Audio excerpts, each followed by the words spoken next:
दिल्ली के उप मुख्यमंत्री मनीष सिसोदिया ने कहा कि कुछ मीडिया रिपोर्ट से पता चला है कि केंद्र सरकार ने कल बहुत गोपनीय तरीके से दिल्ली में चुनी हुई सरकार के मुख्यमंत्री और मंत्रियों के अधिकार कम करके उनको उपराज्यपाल को देने का एक कानून पास किया है। सिसोदिया ने कहा कि सरकार गठन के कानून में बदलाव करके केंद्र सरकार अब उपराज्यपाल को इतनी शक्ति देने जा रही है कि वो दिल्ली की चुनी हुई सरकार के काम रोक सकें। दिल्ली की चुनी हुई सरकार के पास अब फैसले लेने की शक्ति नहीं होगी। केंद्र सरकार ने संविधान और सुप्रीम कोर्ट की संवैधानिक पीठ के उलट जाते हुए फैसला लिया है कि दिल्ली के लोगों द्वारा चुनी हुई सरकार के बावजूद एलजी के पास निर्णय लेने का अधिकार होगा। भाजपा पिछले दरवाजे से संविधान के खिलाफ जाकर दिल्ली की जनता पर शासन करना चाह रही है। सिसोदिया ने कहा कि पिछले 3 चुनावों में जनता ने बीजेपी को हराकर ये साफ संदेश दिया है कि वो राजधानी में उसका शासन नहीं चाहती। दिल्ली की सरकार को बनाने का जो कानून है, जिसे जेएनसीटी एक्ट कहते हैं, उसमें बदलाव करके केंद्र सरकार अब एलजी को इतनी पावर देने जा रही है कि वो दिल्ली की चुनी हुई सरकार के काम रोक सकें।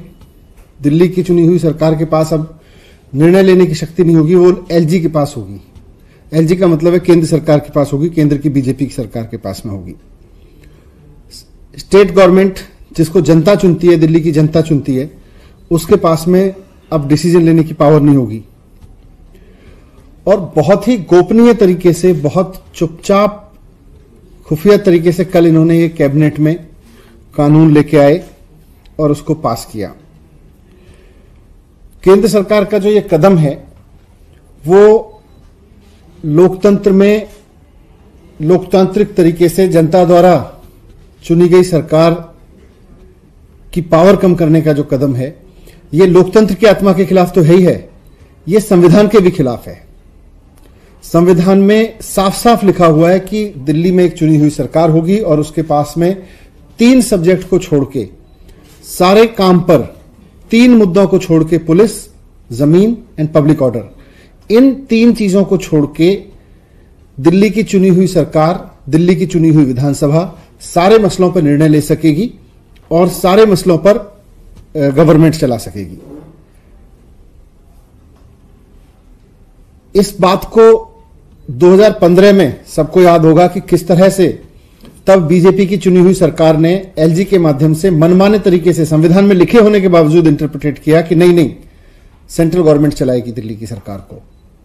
फिर जब हम सुप्रीम कोर्ट में गए तो सुप्रीम कोर्ट की कॉन्स्टिट्यूशन बेंच ने कहा, सुप्रीम कोर्ट की संवैधानिक बेंच ने संविधान में लिखे हुए को और स्पष्ट करते हुए कहा कि दिल्ली की चुनी हुई सरकार और दिल्ली की चुनी हुई विधानसभा, इसके पास में 3 सब्जेक्ट को छोड़ के, police, land and public order, इनको छोड़ के हर मामले में फैसले लेने का अधिकार है।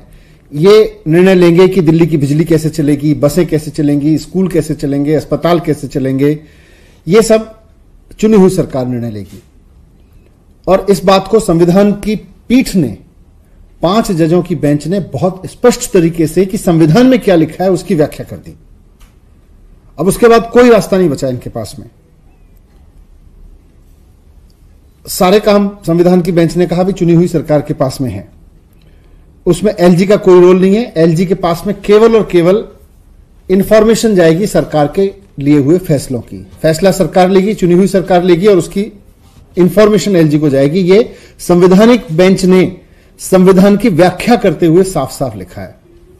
लेकिन अब केंद्र की भारतीय जनता पार्टी की सरकार ने संविधान को किनारे करते हुए, सुप्रीम कोर्ट की संवैधानिक पीठ की व्याख्या को किनारे करते हुए, इसके उलट, संविधान में दी गई व्यवस्था के उलट जाते हुए यह फैसला लिया है कि केंद्र सरकार की जो दिल्ली की चुनी हुई सरकार होने के बावजूद एलजी के हाथ में पावर होगी निर्णय लेने की, डिसीजन लेने का अधिकार जो है वो एलजी के हाथ में होंगे।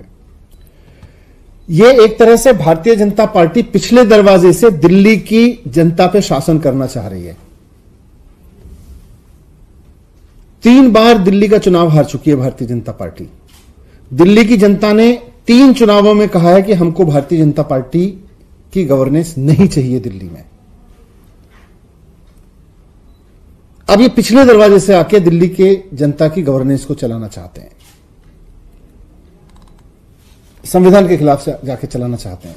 इसका सबसे बड़ा नुकसान ये होगा कि दिल्ली की सरकार ने जिस तरह के जनता के पक्ष के फैसले लिए हैं, जनता के हित में जो शानदार काम किए हैं, उन सब के बारे में फैसला लेने का अधिकार फिर बीजेपी को मिल रहा है।